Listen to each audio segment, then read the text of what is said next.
स्वागत है आपका मेरे चैनल कहानीज में। आज की कहानी का शीर्षक है बबलू चला शहर। जून का महीना था। जंगल में गर्मी ऐसी पड़ रही थी कि पत्तियां तक तपने लगी थीं। सूरज आसमान में ऐसा चमक रहा था जैसे किसी ने उसे हीटिंग मोड पर सेट कर दिया हो। पसीने से तरबतर बबलू बंदर एक आम के पेड़ की सबसे नीची डाली के ऊपर लेटा हुआ था। उसके चेहरे पर बेचैनी थी और हाथ में केले के पत्ते से बनाया हुआ एक पंखा। उफ, ये तो हद हो गई, बबलू कराहते हुए बोला। अब अगर मैंने एक और दिन इस जंगल की भट्टी जैसी गर्मी में बिताया तो मैं भुना हुआ केला बन जाऊंगा। पास में एक झाड़ी के नीचे कछुआ, जिसका नाम था धीमा भैया, बड़ी शांति से लेटे हुए थे। उनके ऊपर गीले पत्तों की एक मोटी छत थी। बबलू बंदर ने झांक कर पूछा, धीमा भैया, आपको ये भट्टी वाली गर्मी परेशान नहीं करती क्या? धीमा भैया ने धीरे धीरे आंखें खोली और बोले, बेटा, हम तो जन्म से ही ठंडे मिजाज के हैं। गर्मी हमारे पास आते आते ही ऊब जाती है।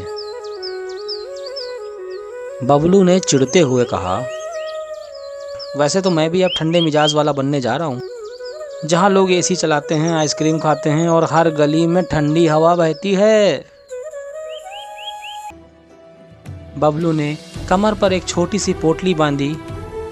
उसमें उसने रखा एक पका हुआ नारियल, जिसे वह भूख लगने पर खाएगा, 2 पके केले और एक केले के पत्तों से बना हुआ पंखा, जिसे वो एकमात्र दोस्त समझकर ले जा रहा था जंगल से शहर। जाते जाते उसने अपने दोस्तों को अलविदा कहा। पीछे से लोमड़ी झुमरी ने बोला, अरे बबलू, शहर में तो ट्रैफिक है, धुआं है, इंसान है, सोच लो। झुमरी बहन, मैं वहाँ ऐश करूँगा, कुल्फी के संग, आइसक्रीम के संग, ठंडी हवाएं, एसी, पंखा, कूलर, आहा। और बबलू मटकते हुए निकल पड़ा।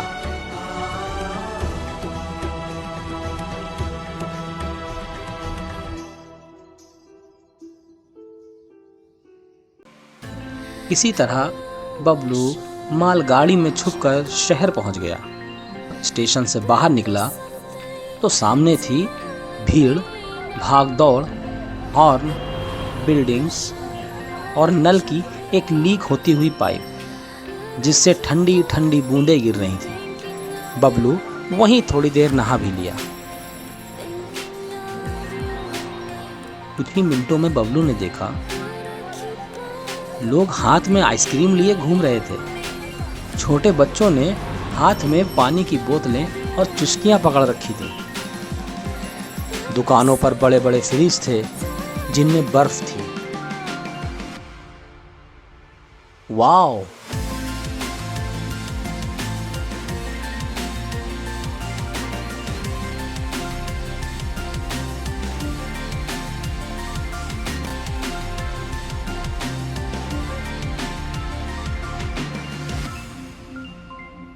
बबलू ने अपनी आंखें चौड़ी कर ली, जैसे कोई ठंडक की जन्नत में आ गया हो।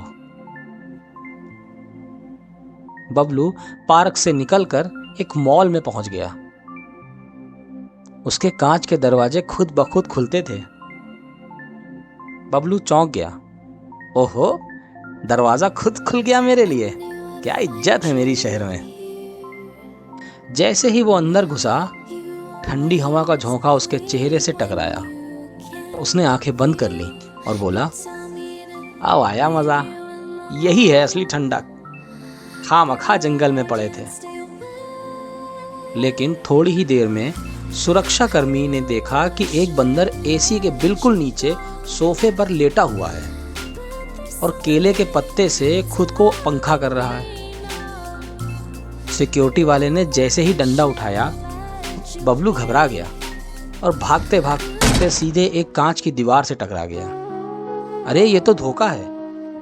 दीवारें दिखती नहीं लेकिन ठोकर मारती हैं। बबलू लड़खड़ाता हुआ बाहर भागा और पीछे से गार्ड चिल्लाता रहा, पकड़ो पकड़ो, ये बंदर ठंडी हवा चुराकर भाग रहा है, पकड़ो पकड़ो इसे, पकड़ो।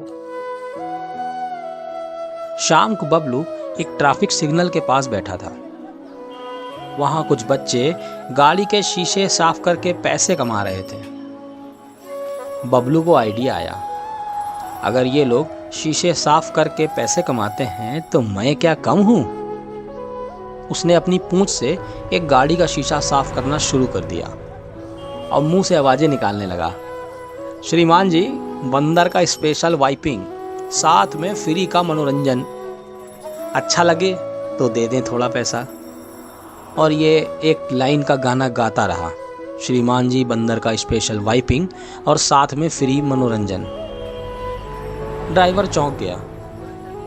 पहले तो उसे लगा कि कोई मजाक कर रहा है, लेकिन जैसे ही उसने बंदर को अपनी पूंछ से शीशा पोंछते हुए देखा, उसकी हंसी छूट गई और उसने 10 रुपए दे दिए। अब तो बबलू पूरे सिग्नल पर घूम घूम कर शीशे साफ करने लगा, लेकिन जल्द ही असली बच्चों ने आकर उसे घेर लिया। अरे ये बंदर हमारा धंधा छीन रहा है। बच्चों ने मिलकर बबलू को भगा दिया। एक बच्ची ने तो उसकी चुटकी काट ली। बबलू भागता हुआ सोच रहा था, शहर में तो बच्चों से भी कंपटीशन है मेरा, जंगल में कम से कम कोई मेरी पूंछ से जलता तो नहीं था। जैसे तैसे बबलू ने रात गुजारी। अगले दिन बबलू ने एक पार्क में एंट्री ली। उसने सोचा अब तो चैन की बंसी बजेगी, लेकिन कुछ ही देर में उसका मूड बदल गया जब उसने एक बच्चे की आइसक्रीम चुराई। बच्चा जोर जोर से रोया, मम्मी मम्मी, बंदर ने मेरी आइसक्रीम छीन ली। माँ चिल्लाई, गार्ड आया, लोग जमा हुए और देखते ही देखते 5-6 आदमी डंडा लेकर बबलू को दौड़ा रहे थे। बबलू ने दौड़ लगाई, जो कभी उसने भीड़ से भागने के लिए नहीं लगाई थी, सिर्फ मस्ती के लिए लगाई थी। उसने एक मोबाइल टावर देखा और छलांग लगाकर उस पर चढ़ गया। ऊपर बैठकर वो शहर को देखता रहा और हाँफता रहा, हे भगवान, कहाँ फंस गया मैं। नीचे ट्रैफिक की चिल्पों, धुआं और गर्मी। उसे जंगल याद आने लगा। इतनी थकावट तो जंगल में एक पूरा दिन पेड़ में कूदने से भी नहीं होती थी। रात को बबलू ने टावर से नीचे शहर की लाइटें देखी तो वह एक पल के लिए चुप हो गया। उसे धीमा भैया की बातें याद आ रही थी।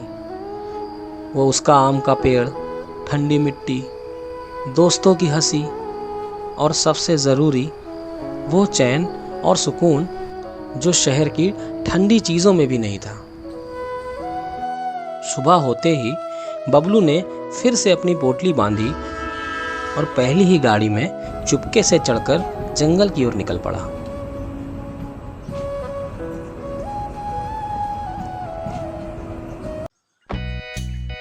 जब जंगल लौटा तो उसके चेहरे पर मुस्कान थी और साथ ही 2 पट्टियां, एक सिर पर और एक पूंछ पर। लेकिन उसका दिल अब खुश था, क्योंकि वो जानता था कि शहर की ठंडी हवा में आराम कम और सिरदर्द ज्यादा है। जंगल में सबसे पहले उसे धीमा भैया दिखे। धीमा भैया वहीं लेटे थे, शायद उसी पोज में। तो कैसा रहा शहर? उन्होंने अपने धीमे अंदाज में पूछा। बबलू ने लंबी सांस ली और पेड़ की डाल पर झूला और कहा, शहर की ठंडक में चैन नहीं है और जंगल की गर्मी में अपनापन है। अब मैं यह जंगल छोड़कर कहीं नहीं जाऊंगा।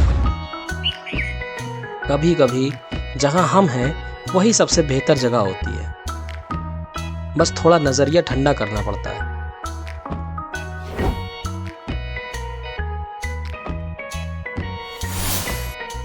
अगर मेरी कहानी आप सबको अच्छी लगे, आपके दिल को छू जाए या कुछ सिखाए, तो सब्सक्राइब करना ना भूलें आपका एक सब्सक्राइब मुझे बहुत खुशी देगा।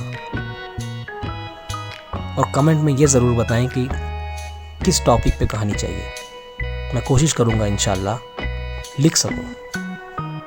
शुक्रिया आप सबका।